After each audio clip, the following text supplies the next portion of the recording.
Leadership Forum panel discussion series focused on transforming education for human flourishing.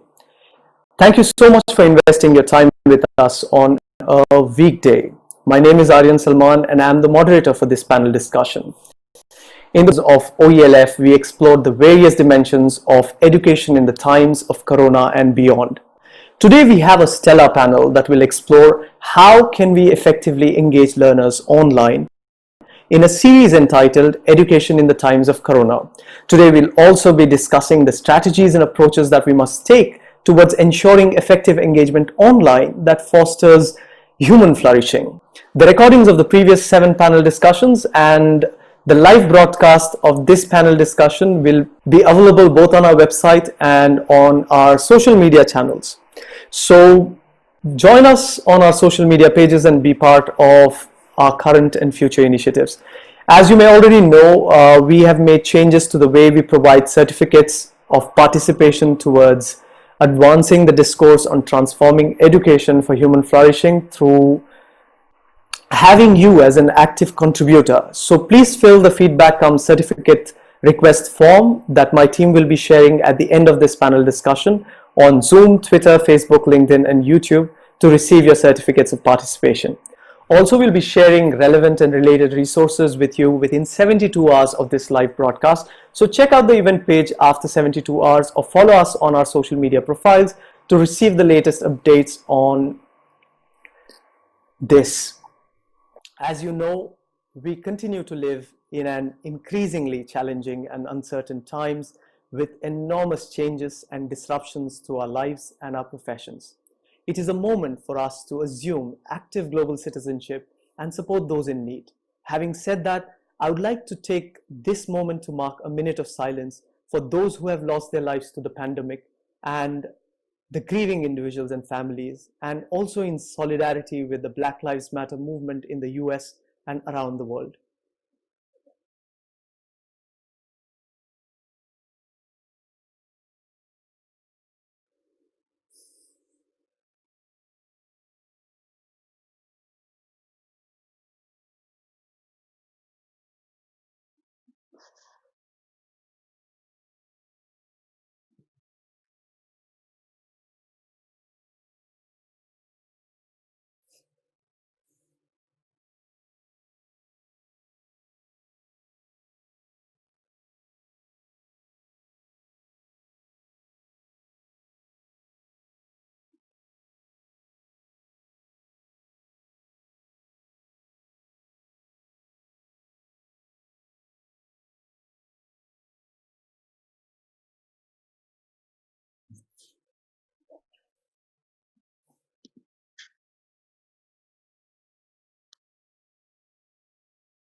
Thank you. Now we ring the bell to thank and honor the healthcare workers, our educators, and others on the front line who are carrying out essential roles, selflessly continuing their day-to-day duties inside and outside the home in support of us all.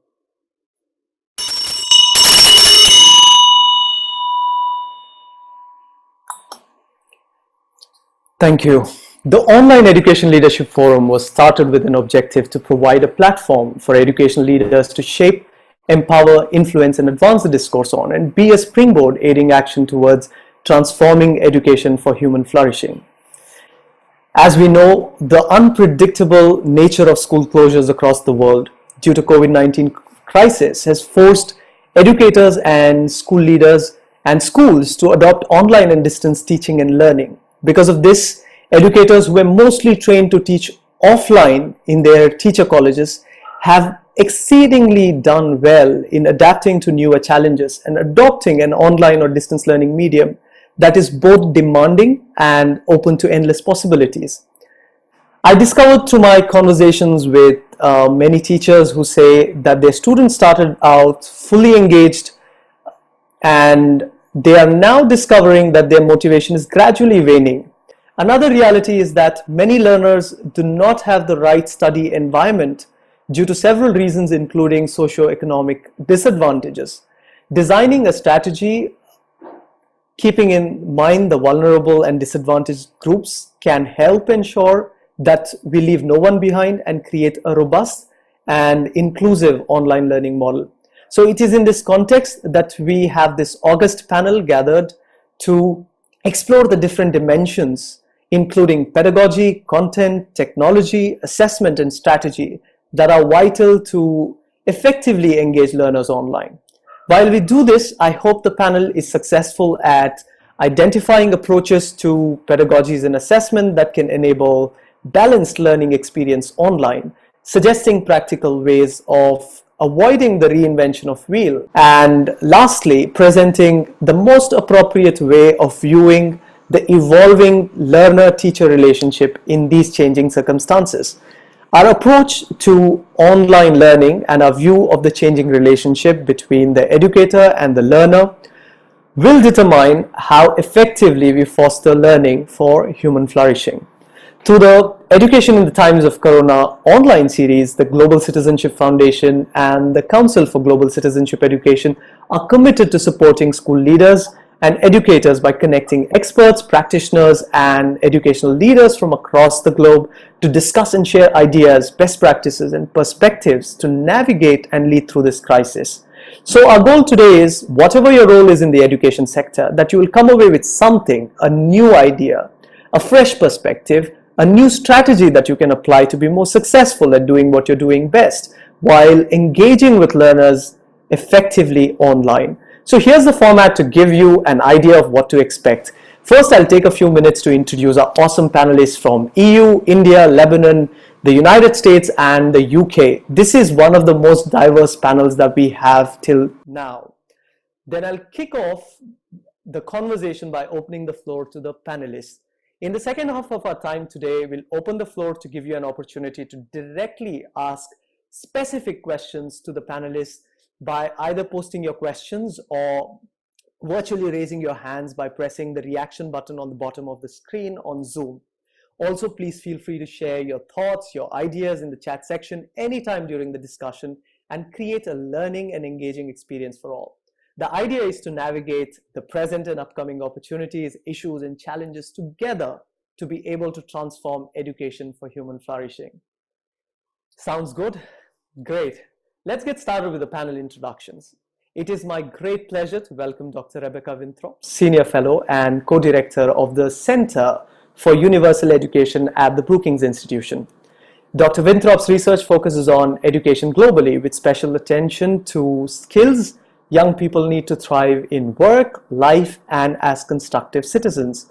She advises governments, international institutions, foundations, civil society organizations, corporations on education issues. Also, she has served as the chair of the UN Secretary General's Global Education First Initiative's Technical Advisory Group. I also take great pleasure in welcoming Ms. Janice Richardson, digital citizenship expert to the Council of Europe and the international advisor at Insight. Ms. Richardson has been the founding member of the European Commission's 30-country Safer Internet Network, also known as InSafe Network and Enable. She has co-authored over half a dozen Council of Europe publications on topics including digital citizenship and child protection since 2002. Ms. Richardson sits on Facebook's Safety Advisory Board and Youth Advisory Board, Twitter's Trust and Security Council, and the Power of Zero Steering Committee on Early Childhood Education. Also, she is the founder of Safer Internet Day, now celebrated in over 140 countries. Along with this, she is a content creator and education expert at Huawei's ongoing Smart Bus program. Since 2017, she has been working with youth and teacher mentors from 10 EU countries through the European Council for Digital Good to create digital citizenship games and publications for children. During this coronavirus lockdown, she's supporting educators and parents through her work. It is my great pleasure to welcome Dr. Ashok Pandey, Chairperson of the Council for Global Citizenship Education and Director of Alcon Group of Schools. He's the author of Launch Inspiring Educational Leadership and The Pedagogical Life, Essays on Educating India. It is my deepest pleasure to welcome Miss Anne Burgess, consultant and master trainer at British Council UK. Along with this, she is also the chief executive of Anne Burgess Consultancy Limited in the UK. Ms. Burgess has been the head teacher for almost 2 decades and has also served as a local authority advisor, an Ofsted inspector, a specialist international advisor, and a senior policy advisor with the British Council UK. Also, as a former head teacher who has worked at schools in challenging circumstances, including failing schools or those with a crisis in leadership for almost a decade, she has now initiated an international doctoral research on school leadership in challenging circumstances. I take immense pleasure in welcoming Alexandra Kodjabachi, the founder and CEO of PersEd Lebanon. In addition to being the founder of Lebanon's PersEd, she is also UNESCO APSU Youth Leader, Unleash Evaluator, G20 Global Youth Changer, and a Rethinking Education Task Force member at the Union for the Mediterranean. She is also the recipient of Alain Decaux Literary Prizes for the Francophone world. As an international public speaker, coach, author, and connection creator, Alexandra's work explores the depth and breadth of multidisciplinarity, putting connections at the service of creativity, innovation, and foresight. Now I open the floor to the panelists by requesting Ms. Janice to make her initial remarks. Thank you. I think, first of all, it's very important not to lose sight of why we're educating, what we are trying to develop in our students. And I think that a lot of this was forgotten during the time of the pandemic. First of all, literacy, of course, but just-in-time learning, and how is this possible in the way that teachers were teaching during this period? Critical thinking, and yet figures from Germany and Finland, Russia, all show where did young kids learn during the pandemic? On Wikipedia, on YouTube. Only about 30% were really using the resources intended for them. Creativity should be an objective of education, and yet during the crisis that we've just gone through, and which will continue because in Europe we've just noticed that the virus has sparked again. We're in a second wave, and it doesn't look like kids will go back to normal learning for a long time. Creativity. Only about 3% of children were actually creating content themselves. This seems to be really the worst hit area. Values and attitudes. At the Council of Europe, we say that children need around 20 specific competences to become flexible digital citizens, resilient digital citizens. And these have to be based on values, attitudes, skills, and knowledge and critical understanding. And yet, where were the values? Where were the attitudes when children could only interact in the family? And when we think that 4 out of 5 families actually weren't prepared and weren't able to help their children. Equality and inclusion, I would say, is the final objective of education. And when we think that 30% of children didn't have the right tools to be able to join schooling, that 70% had their schooling disrupted, I think that it shows we're certainly not ready. We've got many things to do, but I will leave that to others to speak about what can be done.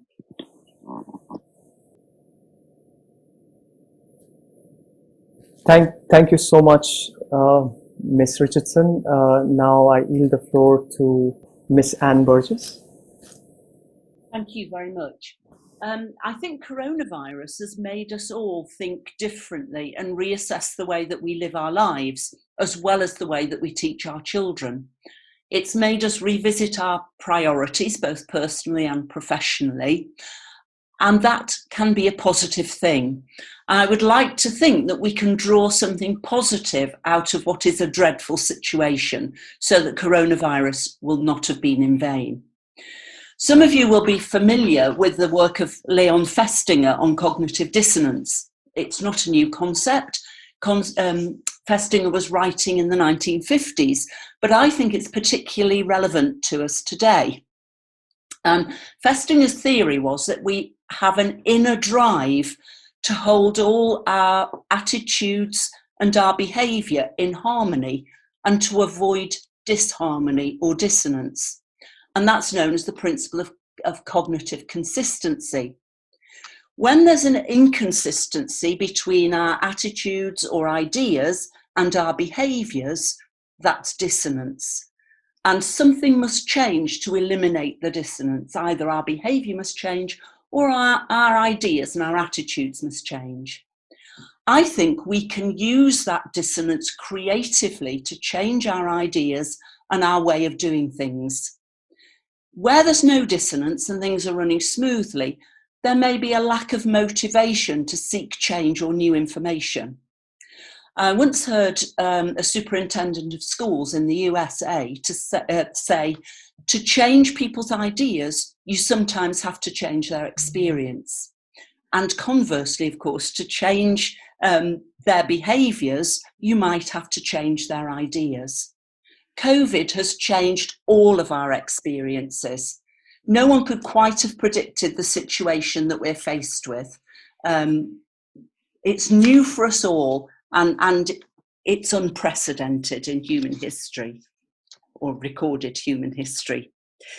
If I was still a head teacher, I would be using this opportunity to revisit and to review our school vision and values. Do our vision and our values still hold true in the time of crisis, or do we need to revise them? Corona's brought about great changes in the way we teach our students. Wherever we are in the world, we're having to do things differently. And many of our teachers have been resistant to change, to changing their pedagogy, to using new methodologies.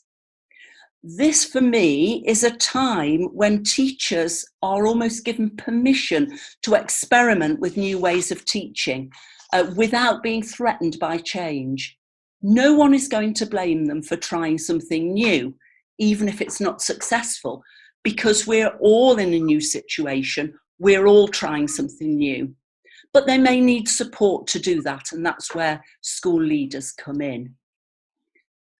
I think many teachers, certainly here in the UK and where I work around the world, are afraid of new technologies, afraid of doing things differently because it's unfamiliar. But I think that I would go along with Plato's saying, necessity is the mother of invention, meaning that a need or a problem encourages creative efforts to solve that problem, to meet a need in a way that wouldn't have happened if things had gone well. So to me, COVID is not entirely negative. It can be used positively if we have a mind to do that. Our children can become independent learners, but it requires us as educators to do things differently. Teachers must set open-ended tasks and challenges that involve students in solving problems and experimenting, using those 21st century skills that Janice talked about earlier, such as creativity, critical thinking, communication. I think our challenge with students is not getting them to use technology, but getting them to use it appropriately and to develop alongside the technological skills that are not dependent on technology. I think we can usefully use the new interaction we have with our families to support our pupils' education. Parents have never been so involved in their child's education as they are now. I think it could change the way we teach forever. We could have a new and productive relationship with parents. Let's use COVID positively for the benefit of all of our pupils so that something good can arise out of something dreadful. Let's all seek to use creative dissonance in our schools. Thank you.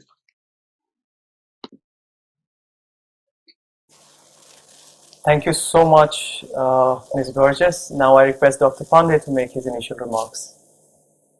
Thank you, Aaryan, and my thanks to all my distinguished co-panelists.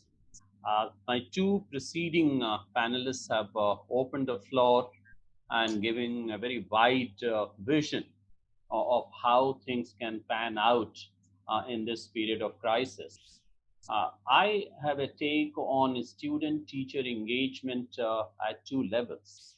Even in in-person teaching environment, it has always been emphasized upon that learners' readiness for any learning to take place meaningfully is very, very important.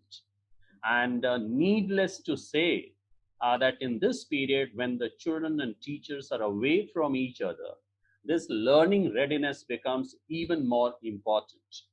And therefore, that learning readiness in terms of willingness to come to the screen in a virtual environment and learn, and some kind of curiosity to meet the teacher and interact with the teacher through a well-designed content becomes even more important. Having done that, I think the responsibility shifts to the teacher, that if that willingness and preparedness is not there, what are the impediments for that? And that could be a whole lot of things around the child, coming from the crisis, coming from the various scarcities, paucities, competitions that the children might be facing at home, competition of as obvious as a bandwidth or a device or a quiet space in the house, or maybe many other social needs and requirements. So I think that is something that needs to be recognized. Once that is done, then the teacher's job is to connect with the children in the classroom with your content. So that content, how much it is relevant to the needs of the children, and how much it creates further curiosity and optimism in the minds of the children, how it connects them with the future, how it connects them as to what they ought to do, what they are capable of doing, what sense they derive out of their own life. I think those things become very, very important. And the third thing is to make these two things very, very important. I think the human connections are very important. And therefore, the teachers and the children have to connect with each other at a human level. And availability of the teachers to answer all the questions that the children have at this particular time. Some questions could be very obvious, very easy to answer, but some of them may be very, very uncomfortable to answer too. Offer them socio-emotional support. And of course, together with the children, offer a sense of gratitude that even in this crisis, at least we are able to meet and discuss, because both teachers and students must know that half of the children under lockdown do not have access to internet, do not have access to devices, do not have any means to even think about the studies and learning, but at least those who have been able to come together. So I think these are 2 or 3 dimensions of engaging your children, namely their willingness, curiosity, preparedness, and the teacher's ability to reach out to them, to connect their present with the future, and being available all the time to them in one way or the other will set the foundation for the engaging classrooms and effective classrooms. Thank you. Thank you so much, Dr. Pandey. So now I yield the floor to Alexandra. Thank you, Aaryan, and I'm delighted to be here with stellar panelists to discuss a very important topic. And I'd like to quickly map it out using the golden circle. So Simon Sinek's why, how, and what. And by trying to answer these questions, we can sort of methodically approach a higher way or a better way of exploring learner engagement. And the first question we need to ask is why? Why is it that we're teaching? Why is it that we're teaching this particular discipline or course? Why is it that we're teaching it in this specific way? Because as individuals, especially when we are in that high level of independent environment, because we're alone in a room behind our screens. So if we have a situation of high independence, we need a situation of high self-motivation. And so if I don't understand why, as a learner, from the learner's perspective, I am learning these things, I will not have enough motivation to go through till the end. So knowing why it's important, explaining this and making it clear is crucial from the learner's perspective. And this is very important, I emphasize, on the learner's perspective, because we need to explore, to empathize with the learner using sort of design thinking model applied to learner engagement.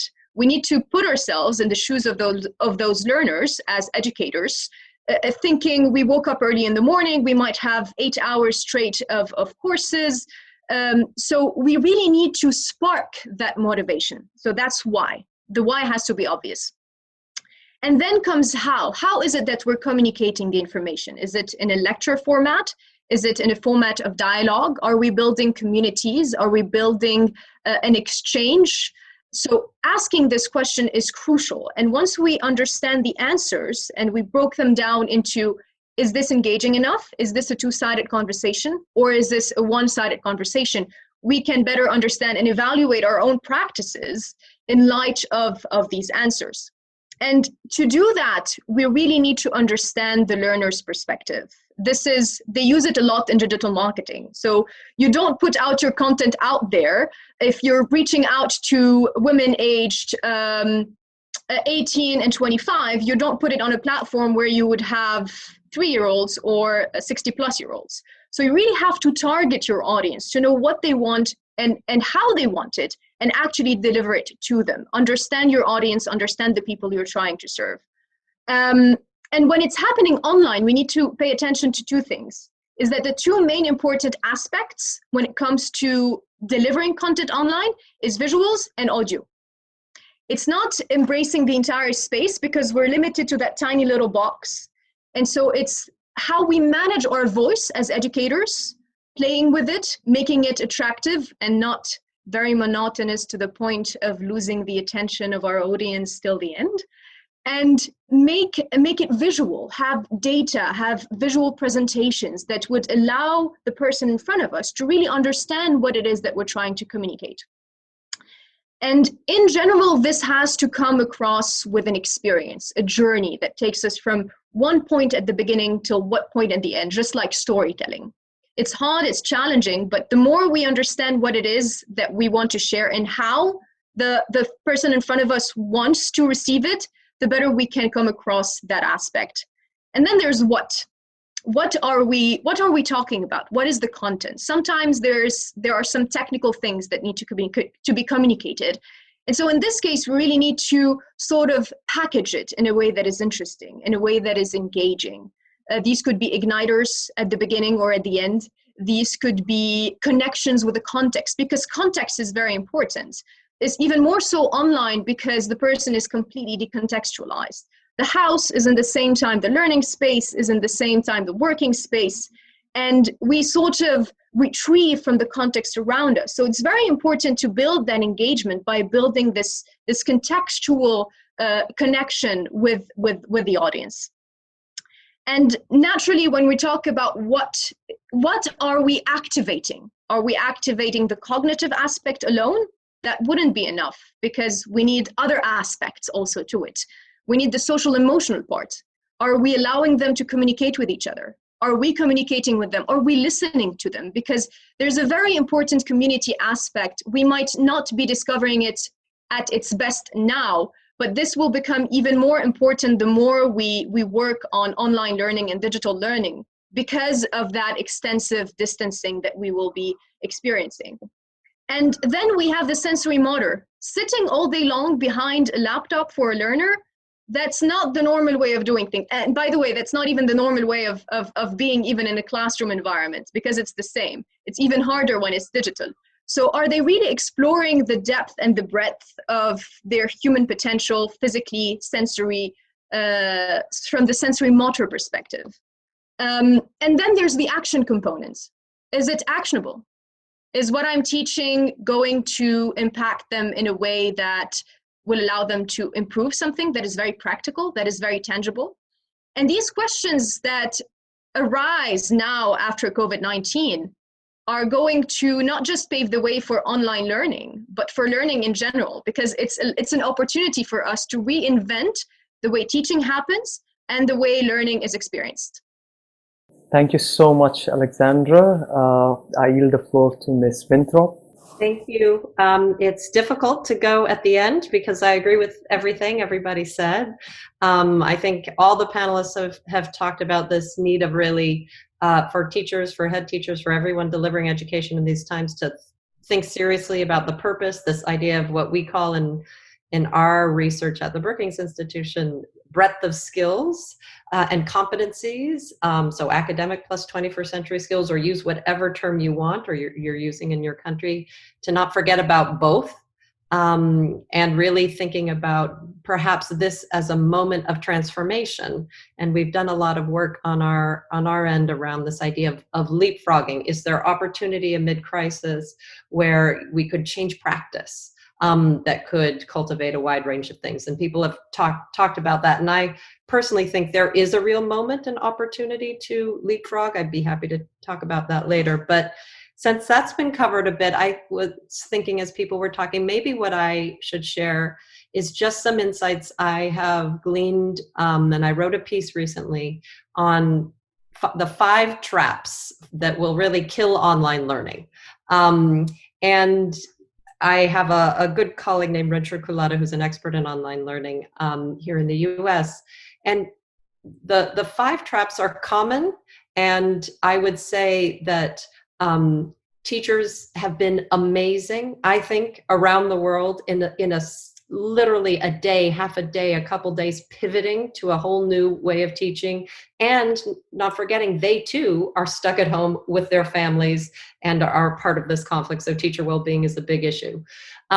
So I would say in no way is this frankly the fault of teachers, but the 5 traps are really the following that we have seen in online learning over and over. The first is the content trap, which is just the minute you move from a classroom setting to an online setting, most people automatically narrow their vision of education to content, delivering content. And the focus is digitizing content, finding content, putting things online. Where we know what every teacher in the world knows, that what they do inside that classroom is so much more than that. So that's one big thing we have to forget. Or try not to fall into. The other one is, the second trap is the one-size-fits-all trap. Again, I've seen this time and time again amid coronavirus pandemic response, but certainly we've seen it before, where teachers try their hardest to understand their students when they're in the classroom and how they're different, and differentiated instruction, if you can handle it and you have a class size that makes that amenable to do. Or in the United States, we have things called individualized education plans for kids who don't speak, have learning disabilities, and there's English as a second language for kids who don't speak the medium of instruction. All those things that help differentiate kids who don't fit the exact norm often get totally forgotten when you first roll out online learning. So that is something that we have to really pay attention to. I especially think about learners who don't speak the language. So in the United States, English is usually the medium of instruction. We don't actually have a national language. And there's many, many students who do not speak English. Their families don't speak English. And all of a sudden they're interfacing with online content that's in a language they don't understand. They'll never succeed. The third trap is the isolation trap. And this is really forgetting that actually online can enable peer-to-peer engagement, can actually bring in outside experts, unlike much more easily actually than a physical classroom. You could invite a zoologist on to talk about bears, whatever it is. And it's very easy to forget and just think about the student sitting there interfacing with, alone in a room, as Alexandra said, interfacing with a device. And really, there's a lot of creative things you can do. Creating joint video projects, etc. Peers reviewing each other's work. And in some ways, it's much easier online. The fourth trap is the teacher transfer trap, which kind of cuts through all of them, which we see this all the time. And I do not think in any way this is a fault of individual teachers. We haven't set them up to succeed, which is the concept that actually I see most school leaders and sort of policymakers thinking that, okay, you're teaching in a classroom, just take what you know how to do in real time with people in a classroom and just do it in front of a computer. And actually, they are very different skills. It's actually very different skills. Every teacher can learn them, but just because you're a fantastic, dynamic, charismatic teacher in front of people in a classroom does not mean you will be the same in virtual space. There's lots of even little tips people talk about, such as, when you're starting your class, having music or fun jokes, like just little strategies. And we need to support teachers to upskill and figure out what those strategies are. And the last one, which actually I think is very important, although it sounds maybe frivolous, is the learning is serious trap. For some reason, and I've talked to a number of online learning experts, for some reason, and this goes for university professors to teachers to, even, people like myself who spend time doing presentations at conferences, for some reason, people who are fantastic, dynamic, funny, engaging in the real world, when you put them in front of a computer, they become very serious and less fun and perhaps less funny and hence less engaging. And I actually think that's incredibly important if we talk about engaging learners in online learning. I'm happy to send that piece around to Aaryan on Twitter.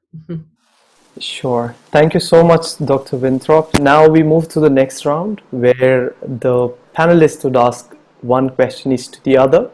So you have 30 seconds to ask the question and 2 minutes to answer. So we go forward. So I'll ring the bell if we move beyond the time limit. So okay, so sure. I think my short-term memory is very strong, so I remember everything which Dr. Rebecca has spoken. And I'm prompted to ask a question to her. You talked about the amazing work teachers did, so is the case here back home. And I would like to know from you, Dr. Rebecca, the teachers straight away jumped into the arena, knowing very well that they are being scrutinized, discussed, criticized, on the spot feedback, performance appraisal, but their motivation was very strong nonetheless. How do you think this motivation can be leveraged to develop new characteristics of an effective teacher? That's a really good question.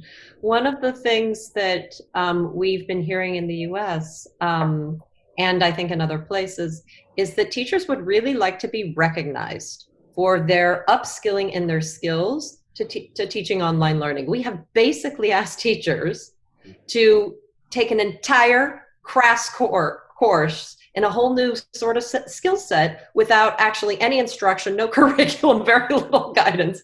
So as teachers are getting upskilled, and I know there's an organization again in the US called ISTE, which helps support teachers' ongoing certification and professional development. And they have just created, for example, online and ongoing professional development certification for when teachers get upskilled to teach in online learning. And I gave a silly example about, using music when you start the meeting. So there is an awkward silence, students sitting there. But there's a lot of sophisticated things that can be done around assessment. Teachers actually can do authentic assessment much more easily in some ways online, because you can actually see the interaction much more visibly if you assign a group project, for example, and it's online. So there's lots of, I think, recognizing teachers and certifying it as part of their ongoing expertise would be a great way to support teachers' already deep investment and motivation. Thank you so much. Dr. Rebecca. Dr. Rebecca, who would you like to ask your question to? I have a question for Anne. Anne, it was a question I had for you when you were talking about, if you were a head teacher, you know, how you would really use this moment. And I was just wondering, what would be your advice to the head teachers around the world on the top 3 things they should do, you know, immediately? Like really, if they have to narrow it down, because I'm sure there's a million things they have to do. You're on mute, Anne. You're on mute.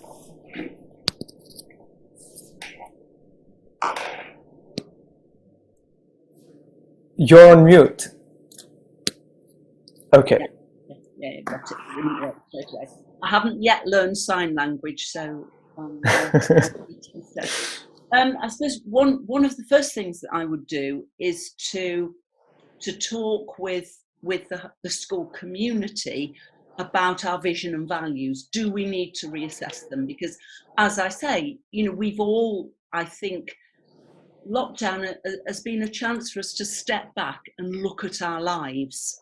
And there are things I will do differently. For example, you know, in the hustle and bustle of life, I've rushed out to the supermarket every week and bought my groceries.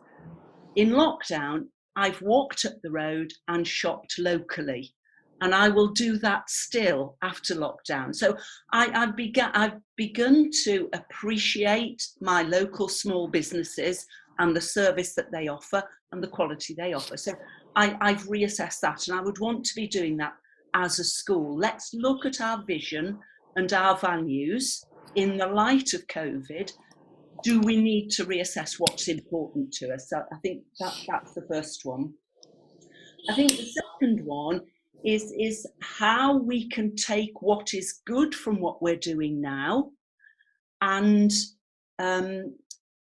combine it with the best of what we were doing before, so that we've got a more blended learning. So we are using the best of technology, but we're also, and I'm constantly aware of how much time youngsters spend in front of a computer screen. And so I would want them to develop those other skills. And then I would want them to combine those. And I've seen it done very effectively during lockdown, that people have had fun online, they've done quizzes, they've done all kinds of things. And on Sunday, I'm going to an Ethiopian coffee morning that I would never have gone to if we weren't in lockdown.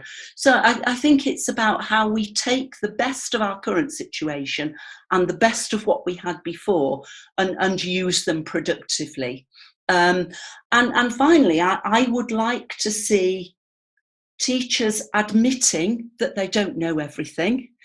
I'd like to see teachers becoming facilitators of pupils' learning rather than the purveyors of knowledge. And I'd like to see teachers learning from pupils. So I mean, lots of our children are more confident in the use of technology than our teachers are. There is nothing wrong with the teacher becoming the learner and the learner becoming the teacher. So maybe I've circumvented the final question, but there we go. But yeah, so thank you so much, Ms. Burgess. What's your question, and who are you directing your question at? I'd like to ask Dr. Pandey to say a little bit more about learner readiness. What sort of things would he want to see put in place for learner readiness? Yeah, thank you very much, Ms. Burgess. And this is very close to my heart. You know, if learners are not ready and they are not curious as to what is the kind of engagement and interaction they are going to have with the teacher and with their peer group in the class, then any amount of effective teaching will not be that much beneficial to them. So when I say readiness, readiness is not only from the point of view of the learner, but also from the point of view of the teacher. What is the preparation? What kind of surprising, unpredictable elements of your pedagogy and your actions in the classroom you bring in terms of creating those learning curiosities. So you come every day with the same predictable methods, then children start becoming less and less ready to do that. So that is one element of readiness. The second element of readiness is that how children feel that what we are learning in the classroom is relevant to them. So relevant to their present cosmos that they are creating, and relevance to how they are going to move into the future. So if they feel that we are readying for a larger role in life, and it is preparing me for something called lifelong, that also helps in the readiness. And the third readiness is, apart from what we teach in terms of cognition, if children know that I'm being prepared for something else, and that preparedness is more coming from the socio-emotional learning. So self-awareness, self-discipline, you mentioned about creativity, and fostering those things which empowers the children, which recognizes them. Dr. Rebecca talked about recognition being loved by the teachers. I think recognition is also loved by the children. So these are some of the elements which enhances the readiness of the children. And that is what I was referring to. Thank you for giving me this opportunity to build on that. Thanks a lot. Thank you, Dr. Pandey. Miss Janice, your question, please. And who would you like? You're on mute. I'm sorry. Yeah.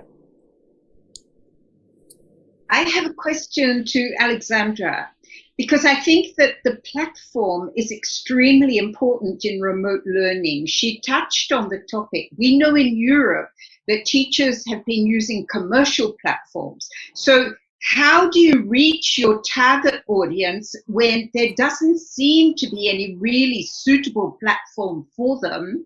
And what sort of platform do we need so that all of the learning can come together and make it easier for young people to find what's expected of them, where they're going, and how they can get help? I love the question because it asks more of us in terms of thinking and planning for the future. So there are existing platforms that are used for education or taken from the commercial part, like Microsoft Teams, Zoom, and so on and so forth. What's really interesting is what we have done in the past 2 months and a half as educators, as facilitators, as coaches, as learners, and observe from that experiment online, because what were we doing other than experimenting? What are the things, what are the crucibles when it comes to online learning? First of all, it's the communication, so the quality of the communication, so that when I'm talking to you, you're understanding very well, it's not cut, and so on and so forth. It requires a lot of clarity and focus.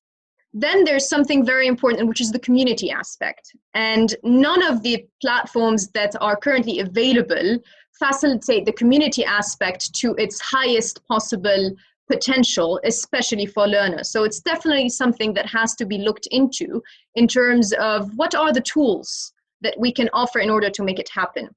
The third aspect is the convergence of tools, because what is mostly happening on the ground is that there's one tool for communication, one tool for video conference, one tool for testing, one tool for chatting, and another tool for to put all things together on an online space. And both for the learners and for the facilitator or the teacher, it would become extremely confusing and overwhelming, so much that the attention and the focus that they need would be completely sparsed over different platforms. So there's a convergence of tools that needs to be explored and that needs to be really optimized from that perspective. And I think there are a lot of things that we can take into account, but I think all of these things, they have to come across what we've discussed a lot, which is the experience, and it has to be a journey. It's not a commercial, it's not an official meeting that starts at 4 p.m. and finishes at 4:45 p.m. and everybody is out and we have our minutes of meetings. It's not a corporate meeting. So it's an experience, it's a journey. And the way the platform is built, it should convey that journey from the beginning, the moment we start, perhaps an Rebecca has given a great example of music and igniters combined with it within the platform, as well as a way to end it that makes it much more enjoyable. The entire idea of learning engagement is to build that kind of powerful, anchored, enjoyable learning experience for the students to look forward to it and for the teachers to enjoy delivering it. And so if we succeed in combining these different elements for the creation of a new platform, and this is a space of innovation where all people from all around the world are invited to contribute to, then perhaps we can make a better cause for online learning. Alexandra, what's your question and who would you like to direct to? This is the last question from the panelists. I have a lot of questions, but I think I'll just funnel it down to one question. And the question is for Anne Burgess. You talked about dissonance. And dissonance happens at multiple levels, and there are multiple layers. So there's from the learner's perspective, from the teacher's perspective, from the administrator's perspective, from the innovator's perspective. And how can we succeed in bridging the gap in a systemic way in order to move to the next stage? And I think essentially what we have to do is question our practice all the time, because in that way our thinking moves on, and we have to do that as individuals, but we have to do it as organisations as well, as schools, but as whole education systems. And I think that one of the ways that we do that is that we constantly reflect on what we're doing. We use, I think often, particularly in schools, people are not very comfortable with challenge, but I think we need to become comfortable with challenge, because it's that grit in the oyster that helps us to make something that's beautiful and make something that's useful. So I think individually we have to ask those questions. As a school organisation, we have to ask those questions. Is what we're doing now the right thing for our pupils? But also as a whole education system, are we doing the right thing by all of our pupils? And sometimes in asking those questions, we might make other people feel uncomfortable, but it's that discomfort that helps us to develop our thinking and develop new ways of doing things. And I think we have to support people to become comfortable with that discomfort, if you see what I mean. And I think that's what we do as school leaders and as systems leaders as well. Thank you so much, everybody. This was really interesting to have questions from all of you. Now I would begin with a few questions. So one of the things is when Marshall McLuhan says that the medium is the message. So the kind of mediums that schools chose in the beginning, when you see it's usually Zoom, Microsoft Teams, Google Meets, all of these platforms are not designed for education. So they're primarily designed for business users, right? So in that context, the way teachers adopted the kind of technology, and I'll give you one instance what happened here in India. So you have 3 states in India that have banned online learning, and I'm not in the interest of banning anything, but you understand also that, like, the amount of online pressure that kids were facing. That's also another thing. Teachers were facing a lot of pressure, and so were parents, because, like, you had 1 or 2 gadgets at home. Even at places where, like, people were affluent, they had limited gadgets. And imagine the situation with those in the social and economically disadvantaged people. So my question to all of you is there a need for schools to, like, consciously choose technology or platforms? Because when you see that, like, the way you interact changes completely platform to platform. So my question is to Miss Janice Richardson, who has been working on digital pedagogy and stuff like that in the EU. So I would like to know, what are the tools that you recommend that are actually teacher friendly and student friendly? Well, first of all, I would like to say that we cannot ignore digital tools, because literacy, the true word, is meant to be using the tools of our day for our communication, for our learning, for our interaction. So it is absolutely vital that children use technology to learn with, as part of learning, but not all of learning. We had a hackathon here in Europe.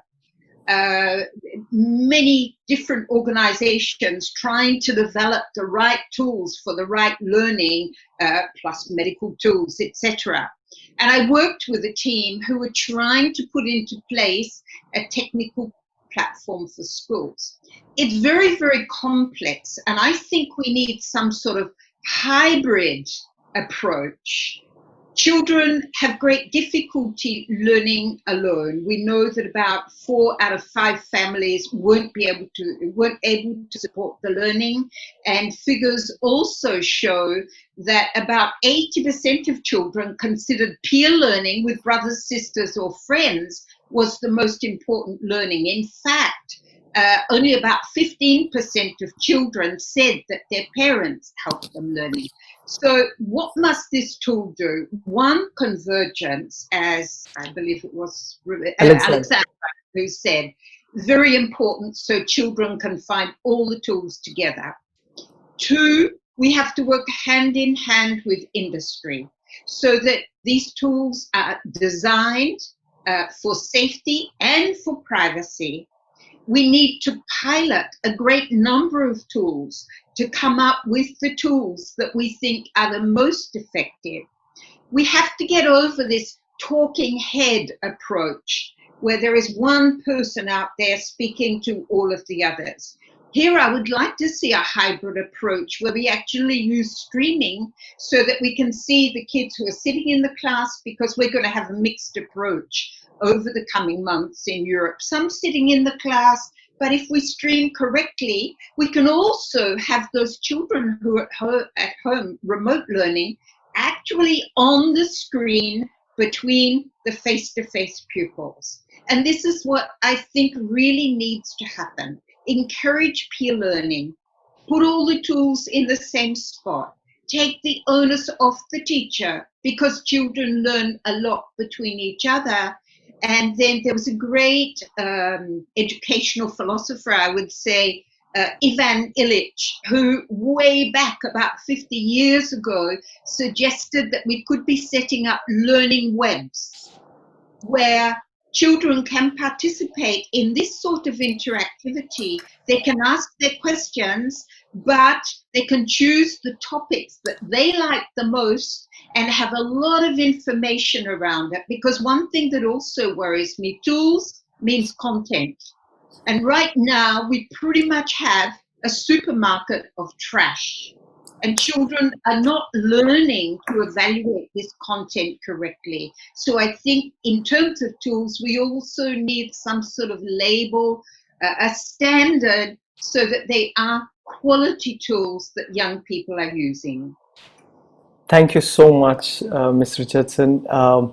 Another question that you have is in the space of content. So as you know that a lot of teachers, when they were exposed to this situation where they had to innovate, so what they ended up doing was create a lot of content. So a lot of teachers that I spoke to create half an hour of a session, they had spent almost like 2 days.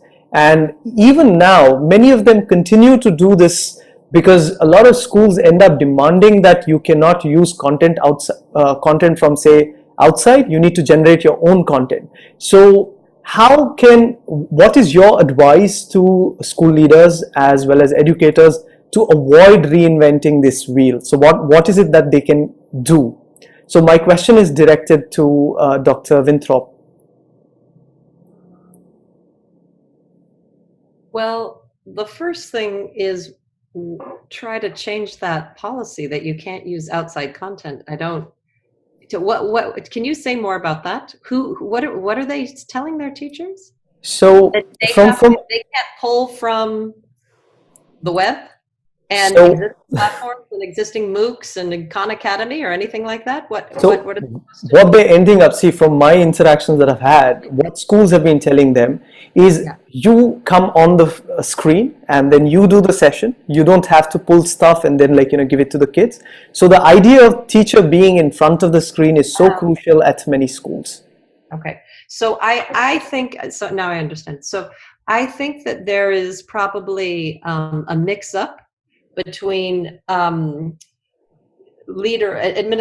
school administrators trying to make sure teachers are accountable, that they are working, that they're not just sending a link here, watch the Khan Academy class and I'm not going to teach it all, basically.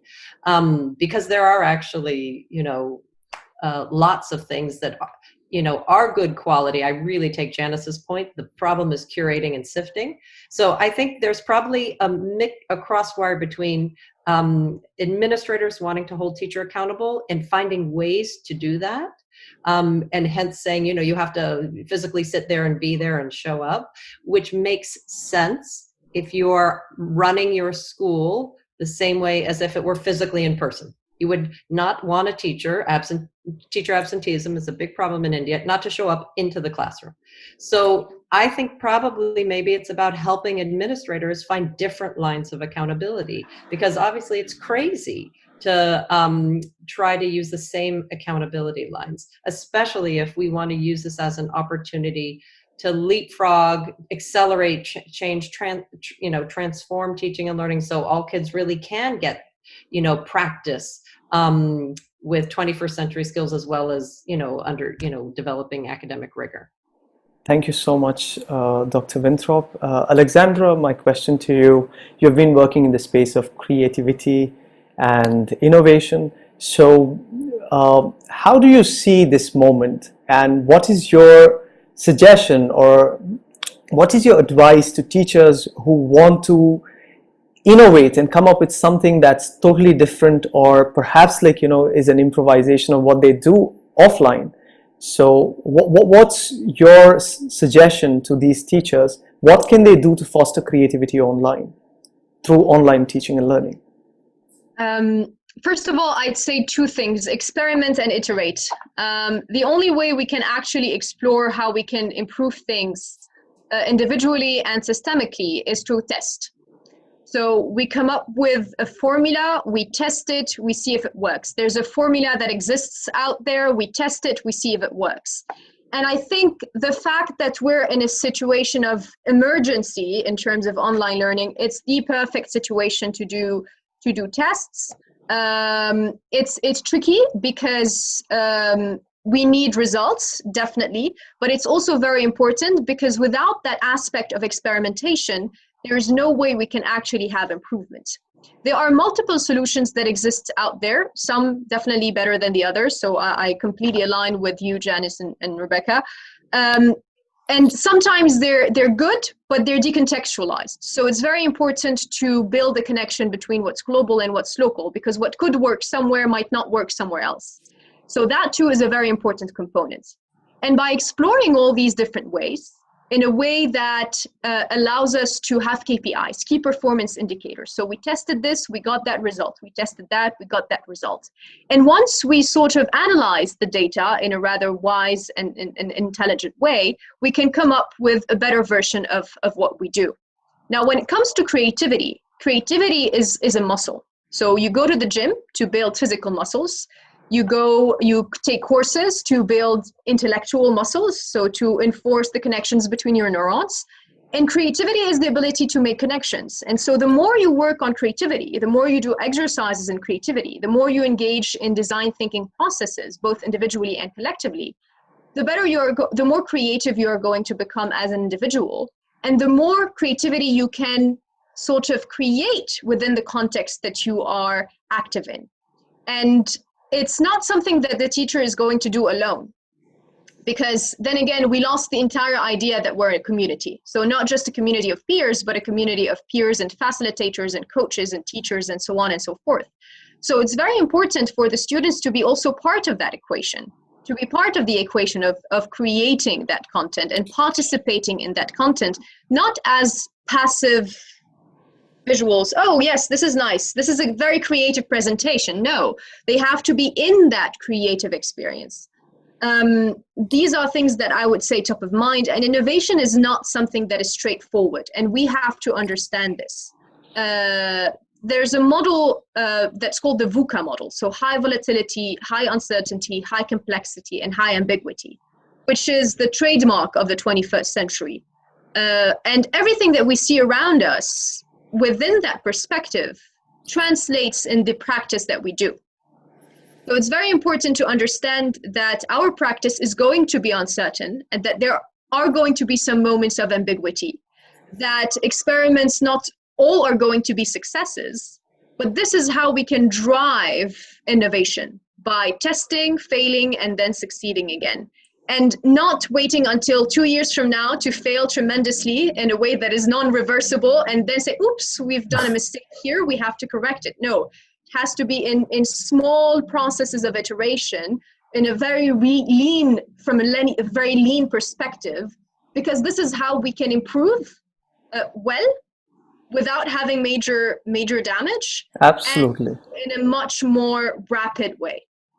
And that's a very valid point, Alexandra. We have something called the GCD innovative mindset, where we talk about failing forward, which is essential in any given situation if you have to innovate. Now, coming back to the next question. So what had happened, as we all know, that educators were forced into this situation where they had to adapt and adopt to the newer realities. And what happened was, like, teachers were left on their own in many cases. May not be everywhere with every school head. So as a head teacher, or as a school leader or a principal pedagogist, what is the role of a school leader today to ensure effective learning in your own community or in your communities? My question is directed to Ms. Burgess. I think that the head teacher or the principal has many roles to play. I answered a question online just now which said, you are a school leader sitting at home, your teachers are sitting at home and teaching. How do you ensure complacency doesn't set in? I mean, I would say in these precise circumstances, one of the things you could do as a school leader is to attend some of the lessons, and not in an inspectoral sort of way, but attend the lessons, maybe contribute to the lessons. If it's something that you have expertise in, you could make a contribution to that lesson, so that you're not observing the teacher as such, you're working alongside the teacher, but at the same time you're getting information about what's happening. I think what's also happened, certainly in my community, is that the school has become a sort of hub for the community, a hub where people can get advice. It's become a hub for those who don't have the technology at home and the connectivity. They've been able to reach out to those people who don't have the technology and recycle some technology. So the head teacher, I would say, has become, in a very real sense, a community leader in the midst of this crisis. I think as a head teacher, you are still responsible for the standards in your school. And while we can't monitor in the same way, there are things that we can do, that we can give feedback to the teacher. We can still maintain a profile with the pupils. So it would be important to join those lessons so that the pupils still see you and don't forget all about you, and to try to influence things in that way. Absolutely. So my final question is to Dr. Pandey. Dr. Pandey, we've been seeing that teachers have adapted to this new situation.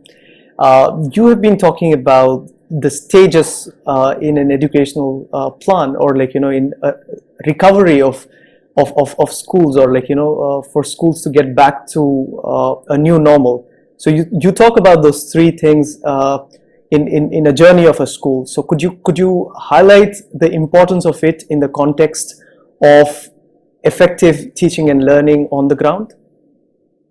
Yeah, I think, well, I'm trying to guess what you are referring to, but give me a minute extra to counter you on two questions that you asked to two of my very distinguished panelists, and you created some kind of controversy, shall I say, and I want to correct the impression.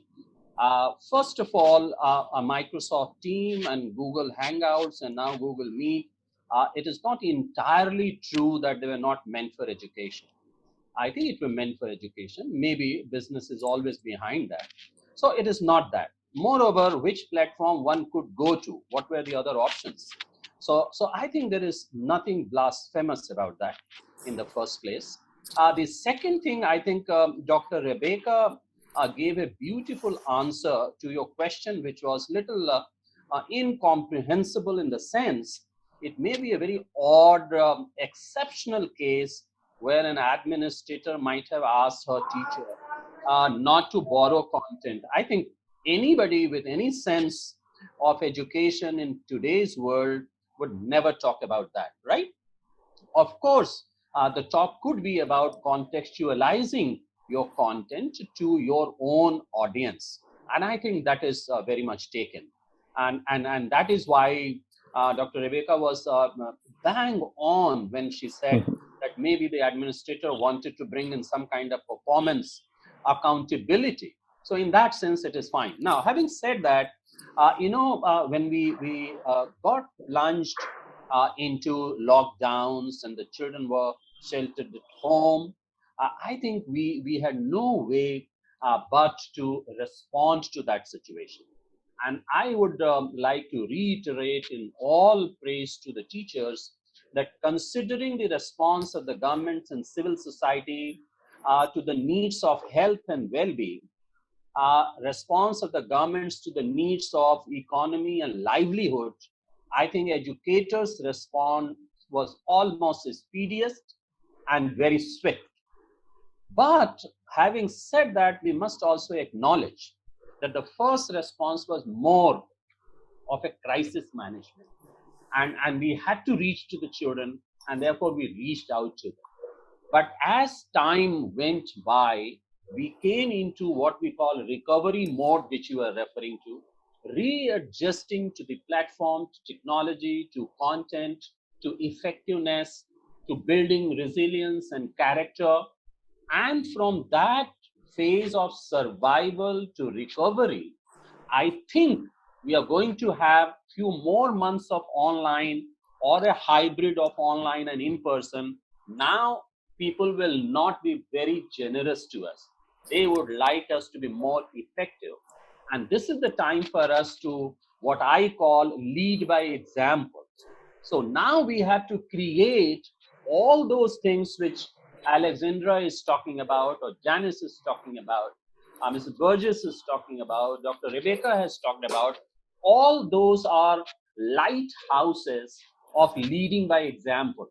So if you can bring the best technology, and if you can bring the most happy convergence of all the elements of online learning, I think that will be leading by example. And that leading by example will lead to what we call from survival to sustainability. And our ultimate aim is to sustain this new normal, if right word is that, so that our children do not suffer in any area of their learning. Thank you so much, Dr. Pandey. So just to highlight, I mean, so like, this is the case that a lot of educators might be aware of. So when I said that, like, these platforms are meant for business, so the free Zoom free that you're talking about, that a lot of educators took up, with the paid version, you can do a lot more in terms of, like, having breakout sessions and doing a lot more things than otherwise. So I hardly saw any school that I interacted with having a paid Zoom subscription that would make teachers' life easy. So I had a professor who'd reach out to me and was like, my university is not providing for a Zoom account, and they're asking us to go with whatever we have as a free account. So that was the context in which I set that up. And the second thing that I spoke to you about was also out of an example. So I can understand that this is not a general thing all around, but it might be cases, and this is shocking to me at least. So that was the thing. Now moving on to the audience round. So we'll have a few questions from the audience, and I think we have a few questions already here. So if you would like to ask your questions directly, you can press the raise hand button and I would unmute you from here. We have Mr. Anupam Sharma, so please unmute yourself.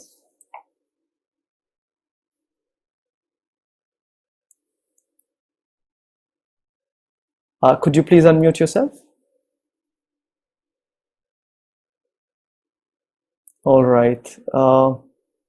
We have Stanislas. Can you please unmute yourself? Okay, I think this. We have Amina.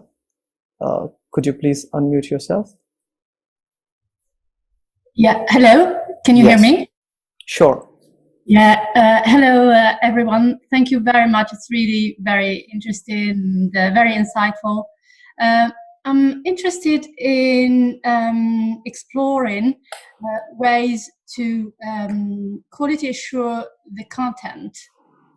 Janice has been very helpful and has provided some insight, but I would still like to know more from her and from all of you. Thank you very much.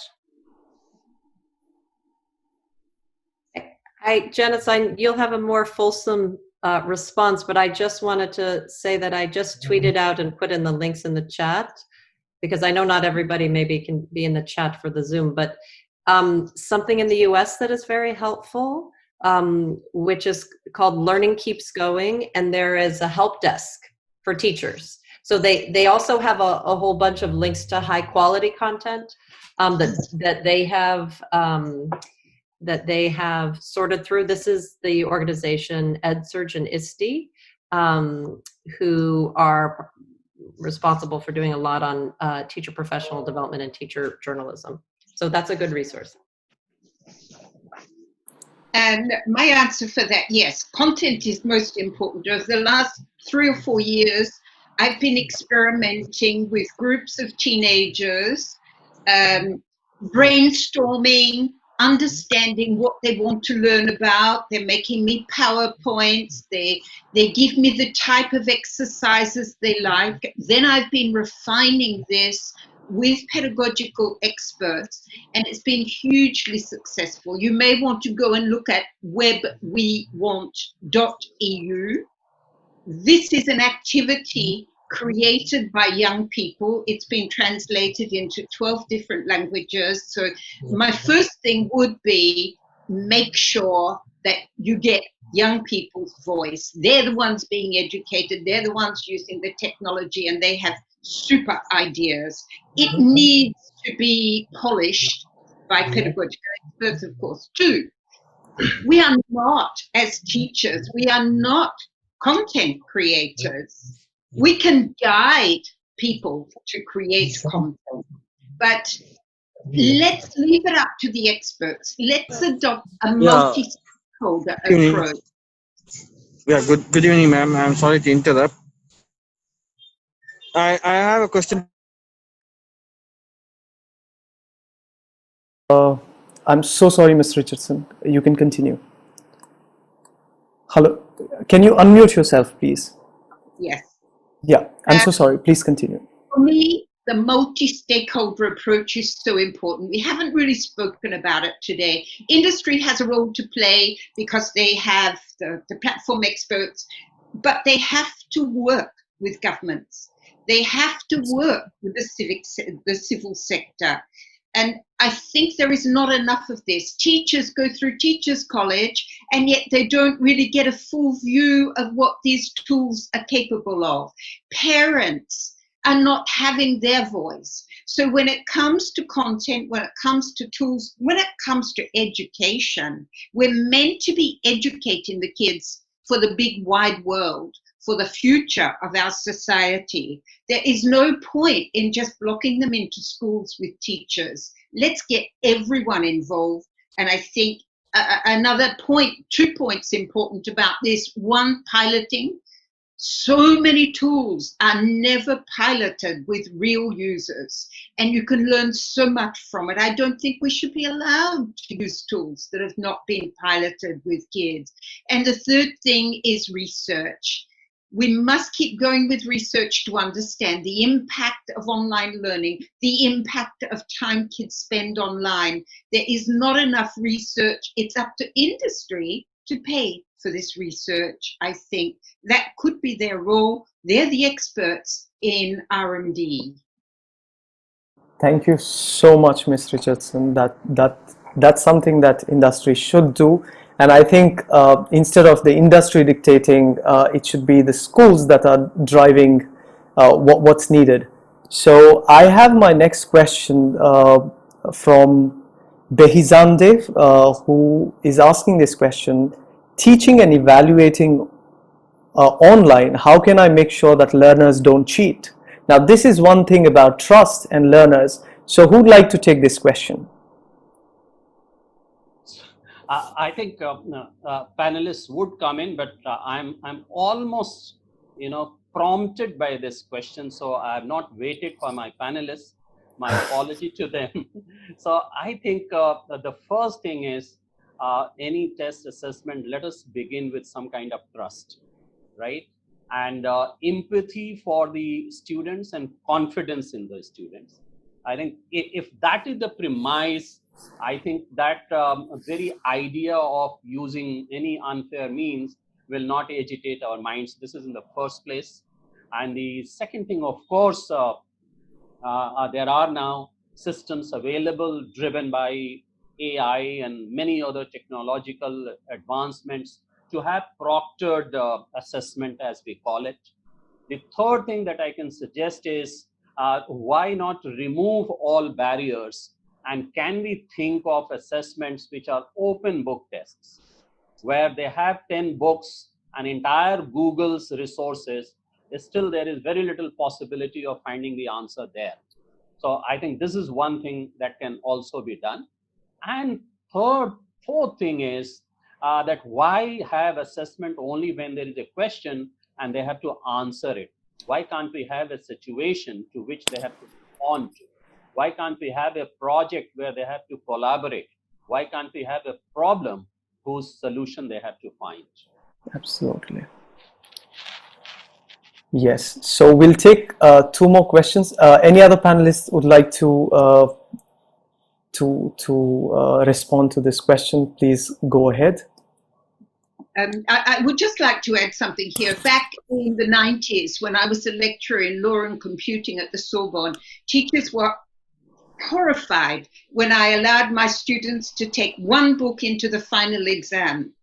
Absolutely. But why are they learning? They're learning so that they can actually take knowledge, apply knowledge, find it very rapidly. And if a student has a book beside them and can find information that answers the question, there is such a rapid knowledge turnover that this is the way we all work. This is the way we all advance. But secondly, I couldn't agree more with Dr. Pandey.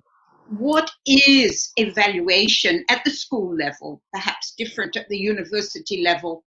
It's the capacity to work with other people around us, to find the right answers, to solve those problems, but not forcibly in the way that the teacher expects. So short of having an older person who is in the room and helping the child respond to the questions, I fully accept that children can use internet resources, books, whatever they want, but let's turn evaluation around so that it really evaluates what we're trying to do, the capacity of the learner to adapt to new situations and to use their knowledge in creative ways. Thank you so much, Miss Richardson. I'm so sorry. So I have two questions now. These are the final two questions that we'll be asking. The first question goes like this: collective teacher efficacy sits on top of Hattie's list of influences in effective learning. How does effective teacher efficacy look like in an online setting? How can a school system start developing the same when individual teachers are still learning to be comfortable in the new normal of the teaching learning process? So who'd like to go for this one? Dr. Rebecca? I think I should probably say something briefly, but defer to the school leaders amongst us, Dr. Pandey and Ann Burgess. So I think it goes back to what I can't remember, maybe multiple people said it in our discussion, but setting up a culture where we need to allow our teachers to grace and space to experiment and fail and not do well and try things out, and to give them the space and freedom to be learners. So if teachers, which many do, but it's very hard when you have pressures from pupils and administrators and parents, but come to the teaching profession with a lot of humility as a teacher learner. Having a culture of all your teachers in your school being teacher learners in this new time is probably the most important thing to do. And just one note, we haven't talked much about it, but it's something that I'm really, really interested in, and we're starting a large research project on, is what is the role of parent expectations and parent perceptions of what a good quality education is in helping us catalyze this new possible opportunity? Because parents in many ways are very conservative. I'm not talking politically, I'm just talking because they either went through education themselves in the past and so have a mindset of what education should be. This is, Janice's idea of, bringing a book into an exam, that's cheating. It may be in the past because you were doing much more knowledge acquisition rather than skills development. Or if they haven't been through school, they have, peers or people in their community who they know are educated, and they sort of glean what those indicators are. And, I really think we need to lean into that parent expectation, because it's fine for a teacher administrator to say you should be vulnerable, teachers, and, experiment and iterate. But if parents are pissed about it, it's really hard for them to do that. Absolutely. I'll just quickly come in, Aaryan. I think what Dr. Rebecca says is absolutely fantastic. But this is also time, and I think Alexandra has hinted at it. She talked about convergence. I think this is also about convergence of talents, special abilities of all the teachers. So some teachers can bring in content, some teachers can embed video, some teachers can produce fantastic videos, right? So if they can all come together and produce a collective content, in any case in India, in one class there are 10 sections and 5 teachers are teaching it. I think all of them can come together and prepare a content which is taught in all the 10 sections. You get my point? So this is number one. Number two, one of our panelists mentioned that we should not hesitate or shy about learning from the children. So bring them on board in making their own lessons better. And I think some of the parents' agencies could also be brought in to make our classes more effective. In any case, in the classrooms today, we don't only have children, we have parents too sitting out there. So I think if they also become part of the mainstream classroom interaction, I think that can make things better. Thank you so much, Dr. Pandey. Can I just... Sure. Just quickly, because we have very limited time, and I have a very interesting question for all of you. I agree exactly with what Rebecca said about teachers being allowed to make mistakes. If I'm looking at the efficacy of teachers, I don't look at the teachers, I look at the learners. Are the learners given the time and the space to make mistakes and to learn from them? And that's quite a convoluted process. it's a more lengthy process than just learning by being told. But, you know, are they allowed to make mistakes, to experiment? How are they behaving as learners? How are they learning? Because that reflects on the efficacy of the teacher. Mm-hmm.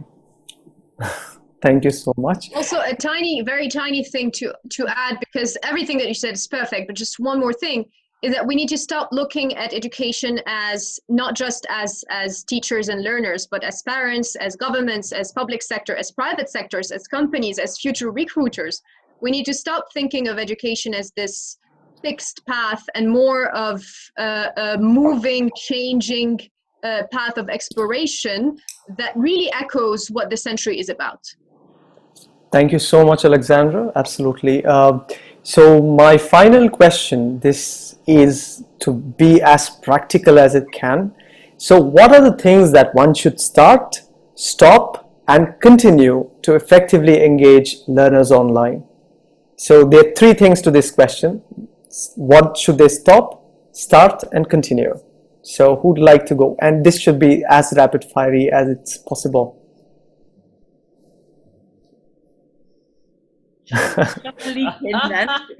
Everybody else seems terribly shy, so I'll put my neck on the block. I don't know if I've got a sort of start-stop, but as I said earlier, what I would like to see is more blended learning.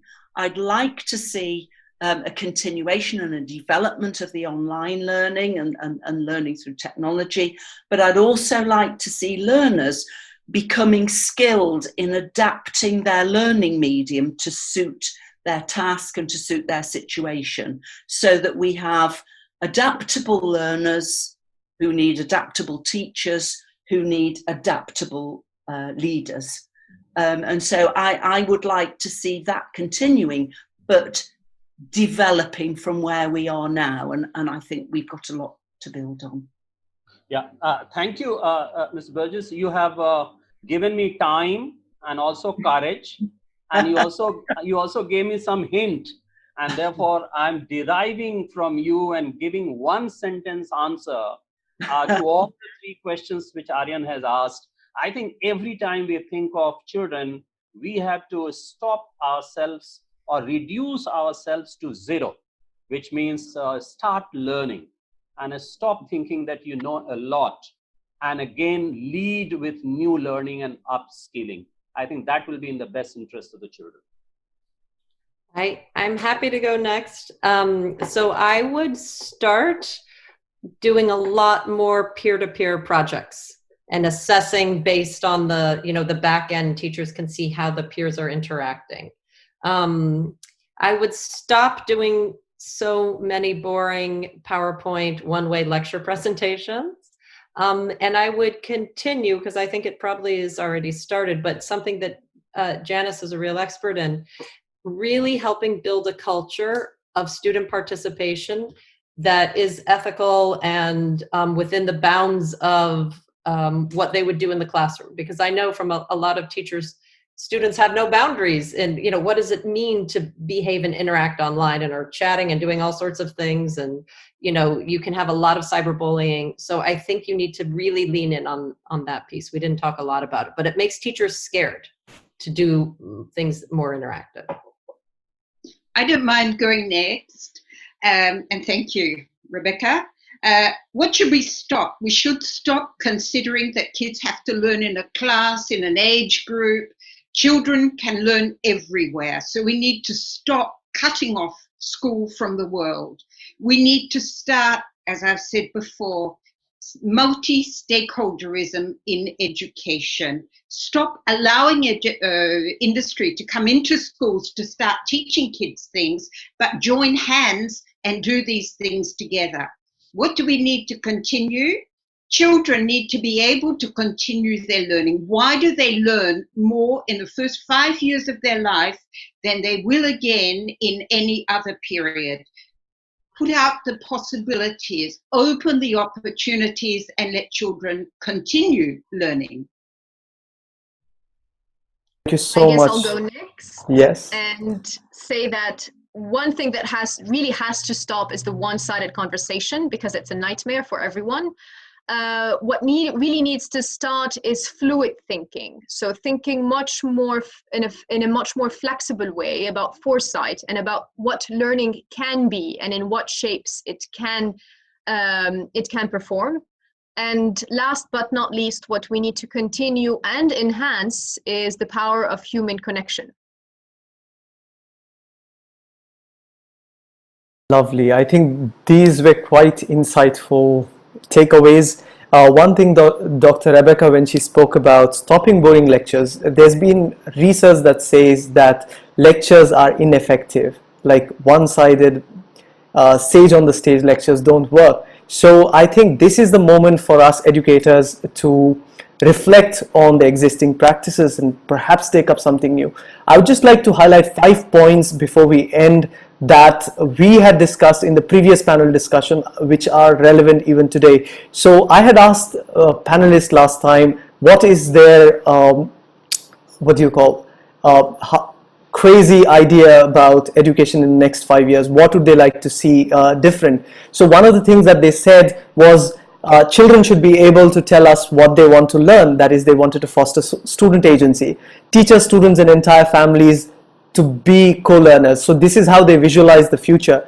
The third thing that they talk about is schools will have knocked their walls down and be more community-centric. The fourth thing that came out of that conversation was that there should be greater collaboration between teachers themselves, amongst schools, between teachers and students, and also with the larger society. And finally, we should move towards a hybrid or blended learning system, which is not only about offline and online, but also between a blended and hybrid system that is between schools and parents, student agency and teacher agency, cognitive skills and socio-emotional skills, as well as higher values and transversal skills. So this is something that came out of the previous panel discussion that we had, and I think what you're talking about and the kind of insights that you have given resonate with these 5 outcomes that we had from the previous panel discussion. So I would like to thank you all for taking out the time and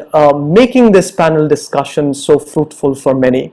I would like to thank each one of the audiences and our panelists for sharing their amazing ideas. I understand that we may not have been able to cover sufficiently a lot of questions or been able to answer them through this panel discussion. So I look forward to hearing your thoughts, ideas, and suggestions on effectively engaging learners online. So please send us an email or tag us in your posts on social media. And I would also be delighted to know more from you. So make your suggestions through the form that my team has provided you with. On behalf of Global Citizenship Foundation and the Council for Global Citizenship Education and all our attendees, I extend my deepest gratitude to all our panelists for taking out the time out of their busy schedules and enriching this discourse through their amazing ideas, insights, and experiences. Also, I thank you for being a part of the OELF family and for everything that you've been doing to advance this discourse on transforming education for human flourishing. The next panel discussion is on the 9th of June, and we will be discussing the role of educators in fostering gender diversity and inclusion. See you soon. Until then, take care, stay safe, Aaryan, and spread love and compassion. Aaryan, yes, I want to compliment all the panelists. They have effectively engaged the audience and not a single dropout till the last word was spoken. So big kudos to all of you. Thank you very much. Thank you so much. Take care, everybody. Thank you, Aaryan. So much, Dr. Rebecca, Miss Richardson, Miss Burgess, Dr. Pandey, and Alexandra. It was such a pleasure. So thank you so much, everybody. Thank you.